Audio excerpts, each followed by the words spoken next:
Welcome back, everybody, to another Octoberish episode for the Halloween season. My name is Podolsky, and here with me is the lovely fiance, Tessa Baker. and we also have with us none other than Stacy Cox. yes, and well, we got some interesting stuff going on, and in the background, you might hear Miss Amara trying to put in her 2 cents because, she's now part of the horror family, so she's gonna probably be putting in her 2 cents every now and then. So don't feel bad. Otherwise, same with Stacy's end. Maybe somebody over there wants to put in their 2 cents. So anyway, we got a little interesting thing going on. We're gonna try something different. Yes, I'm getting to it, Amara. Chill. Just chill, Amara. Stop. We get it. You're excited for the holiday just like we all are. Just hang on a minute. Okay, so we got 3 stories that we want to share. And, well, we're going to read them to you, but we're also going to discuss them. So what we're trying to also say is what we read to you, we don't really own the copyright to, but they are owned by the respective authors that we will be mentioning. And yes, Amara, I did get to it. Okay, just do you want to tell us how we're doing this episode? Then, no. Now you want to be quiet? Oh, okay. Yeah. Now you want to be quiet? Okay. So, anyway, apparently, I guess Amara wants to run the show now. So anyway, yeah. So we're basically gonna just read it, and we're going to discuss why we picked it, etc., and discuss it like we are reviewing it, kind of like what we did with Scary Stories to Tell in the Dark, which is kind of the reason why this episode kind of got talked about to do. Basically, we chose a story that we all either like or love, or one of our favorites, or something new, but it's interesting in a new way. Anyway, before I blabber on anymore, let me get to my story, which is from a book that was published in October of 1996 by the author Judith Stamper, because I loved this book when I was a kid, and even to this day, even though I'm almost 33 years old, I figured I still love this goddamn book. And now that Amara is in our lives, that maybe I will read it to her when she's a little bit older, and maybe once I'm dead and gone, she can have the book for her children and pass on the book until it's old, wrinkly, and falls apart on the floor. Anyway, so this book is called Five Goofy Ghosts. The author is Judith Stamper.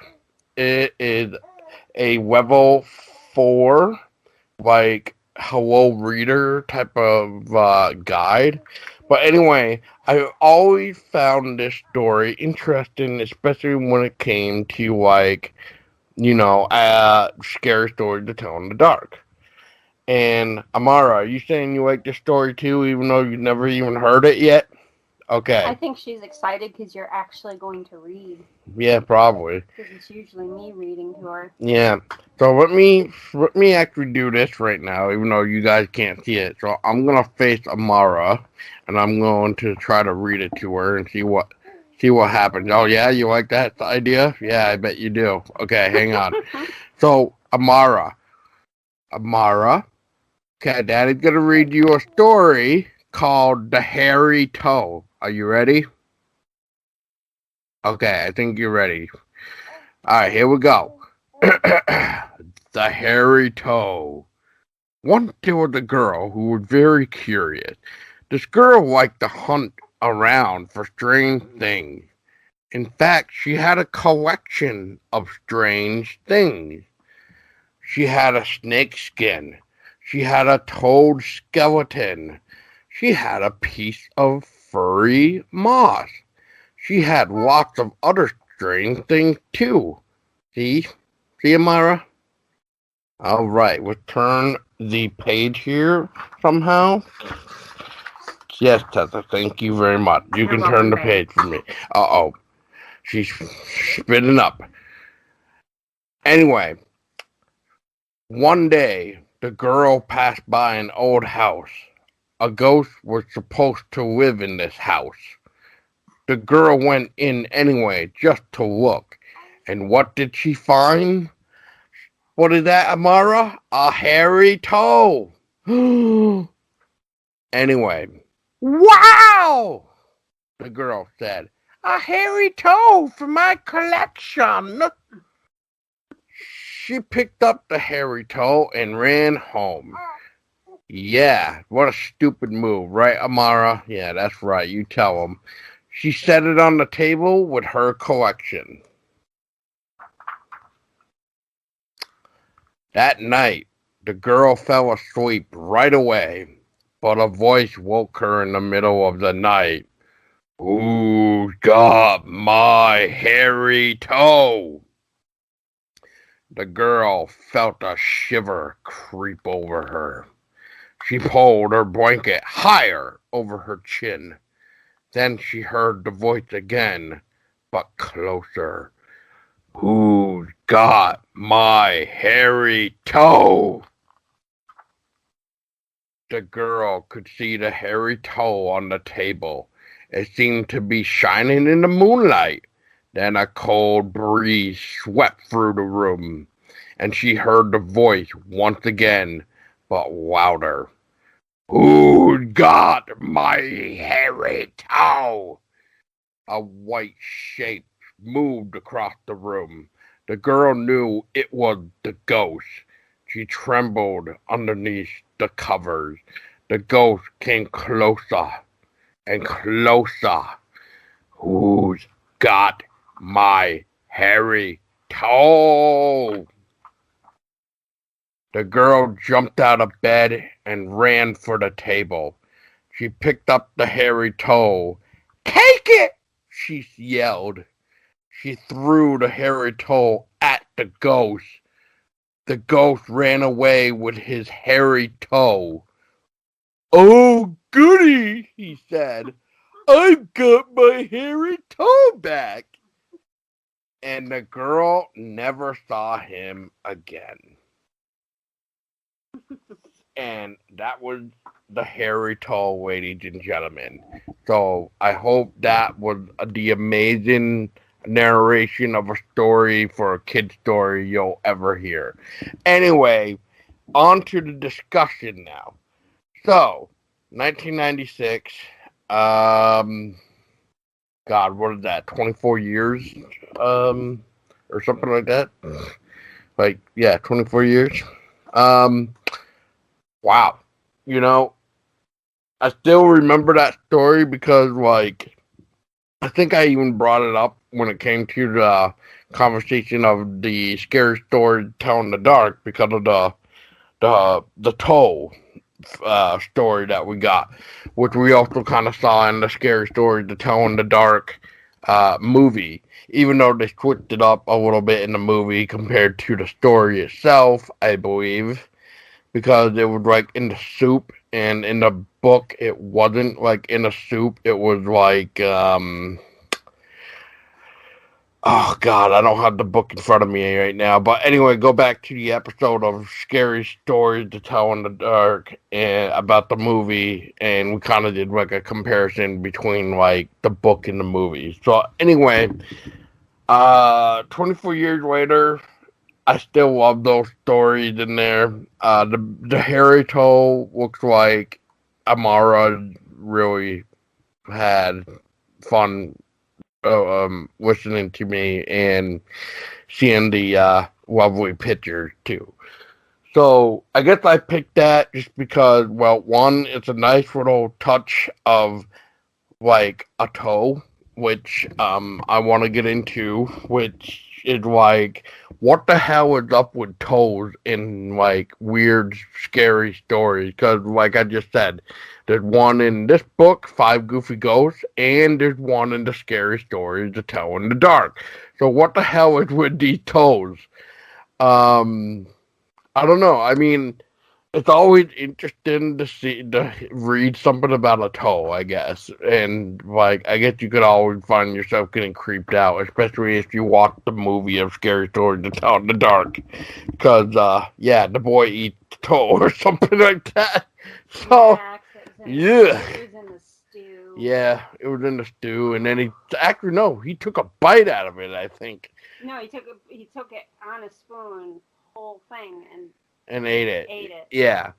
So it was quite interesting, I guess.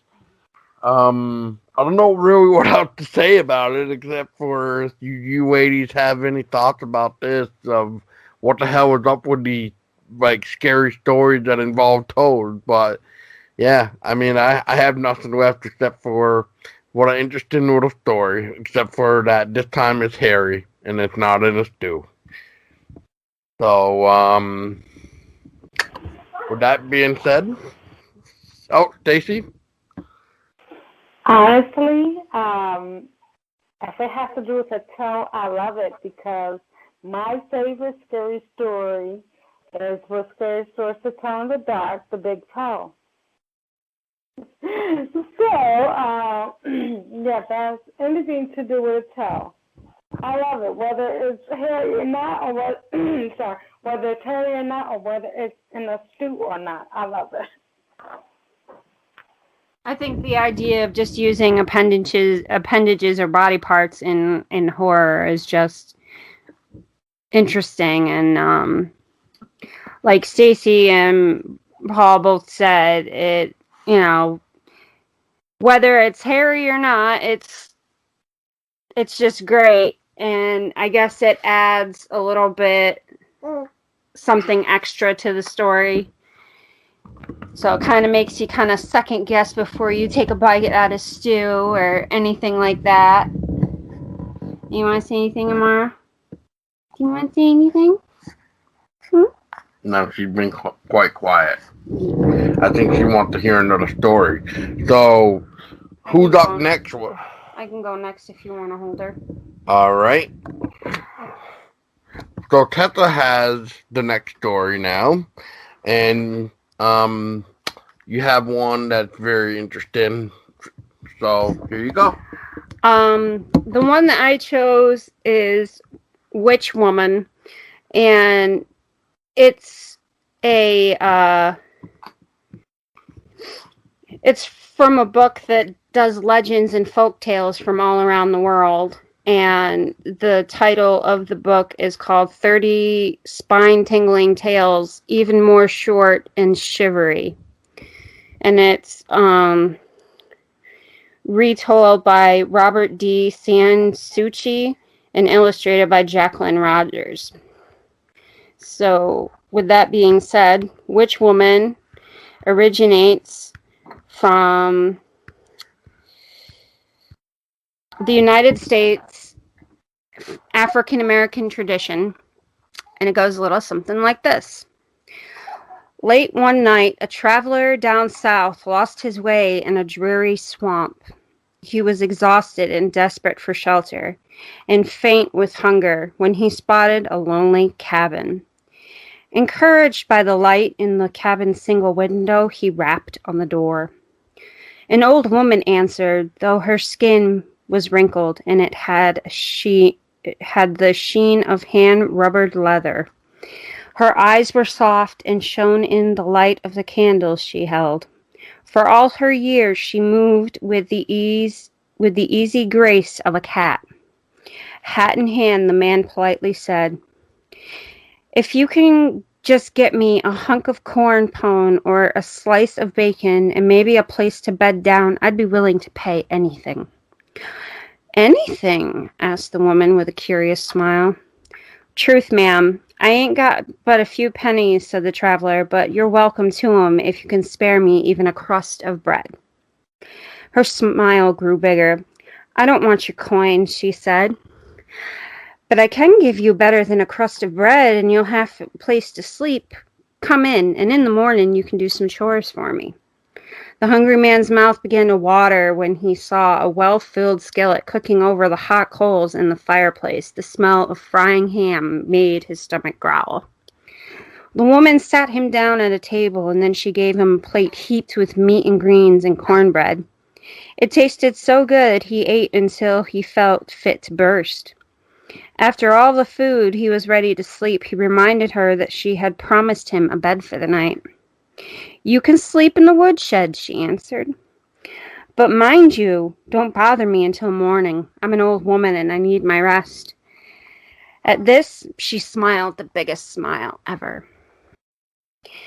The man gratefully took the bit of blanket she gave him and made himself a bed in the woodshed, but once he had bedded down, he found he could not sleep. A night wind circled the shed restlessly. The cries of an owl and the churnings and scratchings under the floorboards disturbed him. Across the yard, he saw the old woman's window blazing brightly. If she was still awake, he decided he would go and talk with her. The night was spooking him that much. To be sure that she wasn't asleep, he peeked in the window. To his surprise, he saw the woman doing a juba dance in the middle of the floor. She stopped and took a big gridiron down from the wall and raked it full of hot coals from the fireplace. Then she hauled her spinning wheel over and sat down on the gridiron. Soon her skin seemed to glow as red as the coals. Suddenly she pinched a bit of her chin skin between her fingers, drew it like a thread to the spinning wheel, and began to spin the skin right off her body.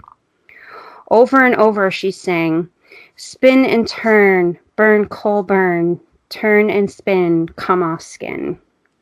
In horror, the man watched her spin all of her skin off her body. And as the skin threads pulled away, they revealed an enormous, tawny yellow cat underneath. The creature pushed the heap of unraveled skin under the bed, saying, "Lie there, skin. I've got business to tend. Tomorrow, when that fellow has done his chores, I'll have him for supper." Cackling, she leapt through the window while the man hid. Then the cat bounded into the forest as fast as a panther. With the creature out of the swamp, the man didn't dare run off. Yet he would be worse when she returned. At first, he thought his situation was hopeless. Then he had an idea. Slipping into the cabin, he dragged the skin from under the bed, and then he poured pepper and salt into the witch woman's skin. Finally, he put the skin back under the bed. Shaking with nervousness, he went back to the woodshed. Hours passed as he waited, trembling, and at last he heard heavy paws pad towards the cabin. There was silence.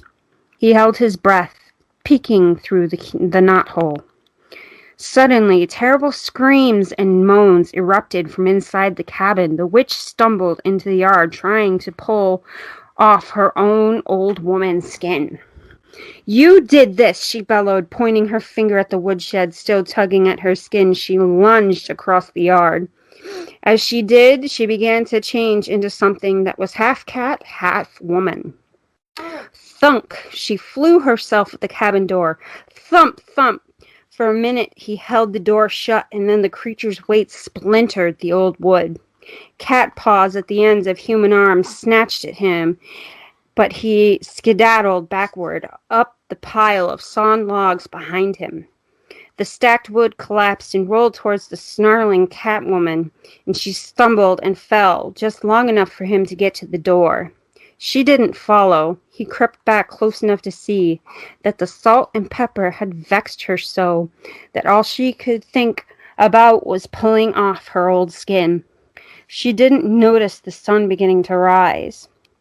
The man turning to run when the cat shape, free of the salted skin, leapt into the yard, but the witchy thing was meant only for night. When the sunlight touched the creature's fur, it gave a terrifying yowl and fell down dead.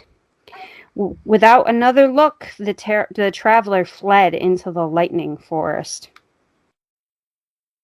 The end. So, this was a book that I actually stumbled upon. I had recognized the cover from somewhere. It seemed familiar to me, but I couldn't place it. I chose this story because I like folk tales and legends and things from all over the world. I even have a book on demonology that has apparently demons listed in it from all over the world by different cultures, etc., etc. So it only seemed fitting that I would choose a story that was a folktale or a legend. And I just thought the witch woman was just interesting because she was a shapeshifter in a way. She could spin her skin off through a spinning wheel and turn into a cat. And without her old woman skin, she would pretty much fall dead and not survive the sun. So I thought it was kind of interesting. What did you guys think of it? Well, you always do learn different things from different countries and cultures, and it's always interesting and fascinating of what other people go and look at specific things, I guess. Like, it's always different than other countries. How about you, Stacy? I enjoyed it. I enjoyed the story. So good choice, huh? Yes, and a few times actually, like, kind of like my eyes kind of like exploded, like, wait, what? Yeah, I enjoyed it. Okay, with that being said, what story do you have to tell us, Stacy? Okay, so I actually changed up my story for little Amara. I was going to read something from the Nightmare Society, but I'm like, I'm going to read a story for little Amara. And this one is called Beware the Haunted Legs by Brian Cook. You hear that, Amara? Stacy's got a story for you now. They had all been warned about the haunted legs, but nobody knew where they came from. Nobody knew when they would appear, but everyone had the same reaction when they did. The legs never wanted to scare anyone. They were just trying to make friends. They spent most of their time doing normal things, like grocery shopping, walking the haunted paths, or swimming. The haunted legs have lots of hobbies, but they can only have so much fun when they're alone. So one day, the haunted legs decided to set out on a quest to find a friend. They looked in cold places. They looked in warm places. They went to a circus and hung out at a playground. They toured an art museum. Where they found a hobby, but no friends. Getting a job didn't seem to help, and winning contests didn't either. Friends always seem to laugh together, but nobody understood the haunted legs jokes. And the ones who didn't were very friendly. No, and the ones who did were very friendly. They tried to join a team, but they didn't make the cut. Birds didn't want any friends, and dogs were already man's best friend. Even a disguise didn't seem to help. no matter where they went or what they did. The haunted legs couldn't seem to find a single soul who wanted to be a friend. Still, they kept searching and searching and searching until one night, the haunted legs met the bottomless nest. After that, the haunted legs haunted no more. The end. That's for you, Amara.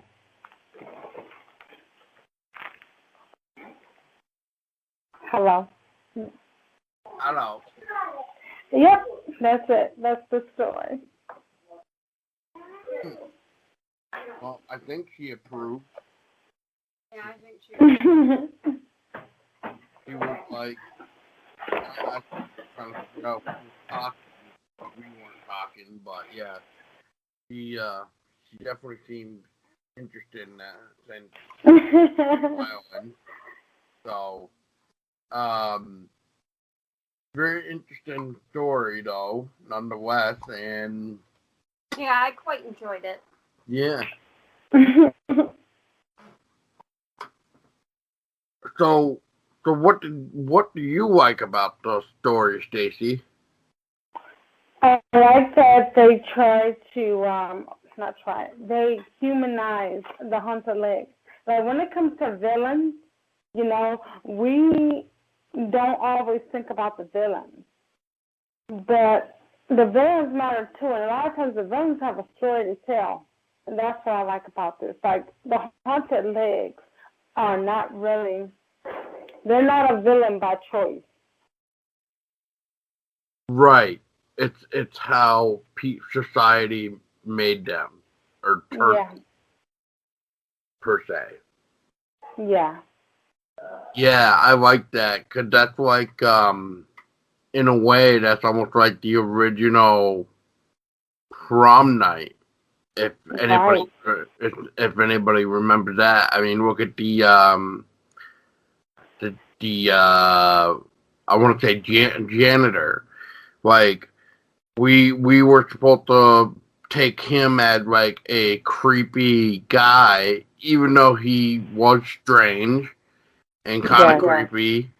But in a way, near the end of the movie, spoiler alert if you've never seen the original prom night, but come on now, you know, the janitor guy was actually trying to, you know, warn everyone that there was a killer on the loose, but because of the way society looked at him being the creepy janitor, as I'm gonna phrase it, he kind of got his whole "the killer on the loose" statement kind of like, you know, it went over everybody's head. So that's what that story kind of reminds me of, especially in the way that you just mentioned that, you know, we don't always think about the villains. Exactly. Yeah, the villains are always looked at wrongly, you know, and until you know their story, you hate them too until you know their story. And you know what show got me to that? That was Once Upon a Time. Once Upon a Time got me into like, wait a minute, what if the villain is not really a villain?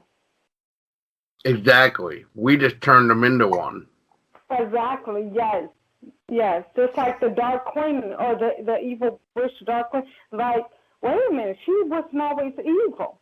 She just, you know, because of what happened to her, became that way. So we need to think about the villains too. That's right, Amara. Yeah, put in your 2 cents. Tell them that the villains need a voice too. Yes, the villains' lives matter. Villains' lives matter. They do. Yeah, tell them, Mara.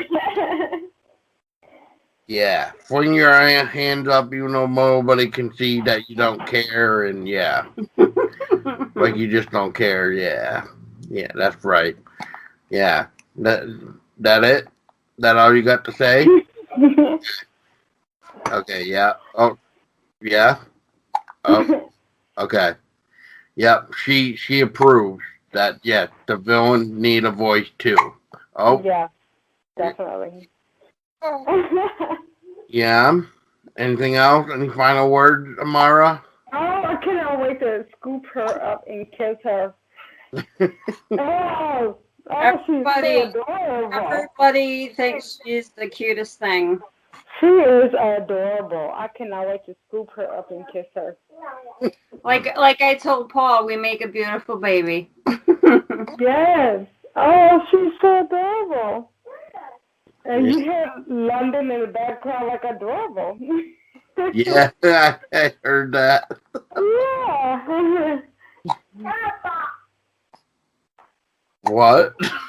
Right.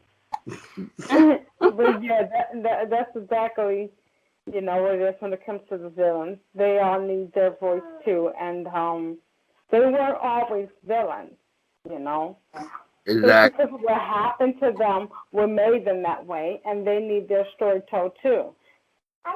So when it comes to the haunted leg, or beware the haunted legs, I think about that. Like they're all scared of these haunted legs, but you don't know the story behind the haunted legs. That's right. That's right. And that's a good way to end it on a villain need a voice too. Right? Yeah. Yeah. Mm-hmm. All right, Mara. So we hope you all enjoyed the episode. That was 3 spooky little tales and Amara's opinion about. Well, actually, Amara, which one did you like?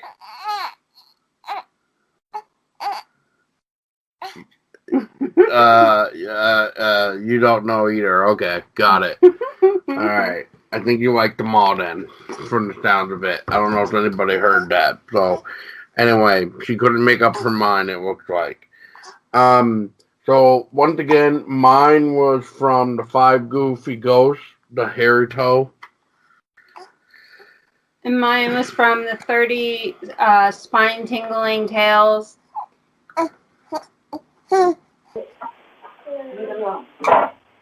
And mine was Beware the Haunted Leg from Brian Cook. And so, I guess, check out those 3 books for more spookiness, especially if you want some 5 Goofy Ghost tales for your kids, if you have any, and stuff like that, especially if you want to read to your kids and make them read on a level 4 grade, which I will say the illustration for the 5 Goofy Ghosts is by Tim Raglan, which I didn't mention earlier, but I will put him into the account as well.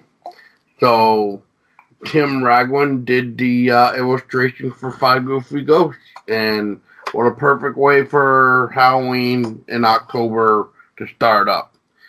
So on that note, thank you guys for listening. Hope you enjoyed our little spooky goodness. If you did like it, let us know what type of stories you guys enjoy.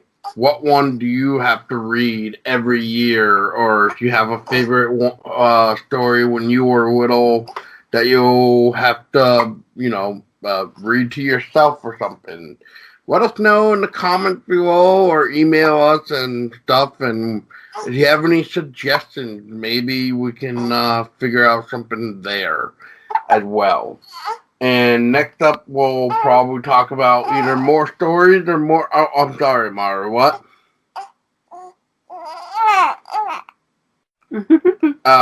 Yeah.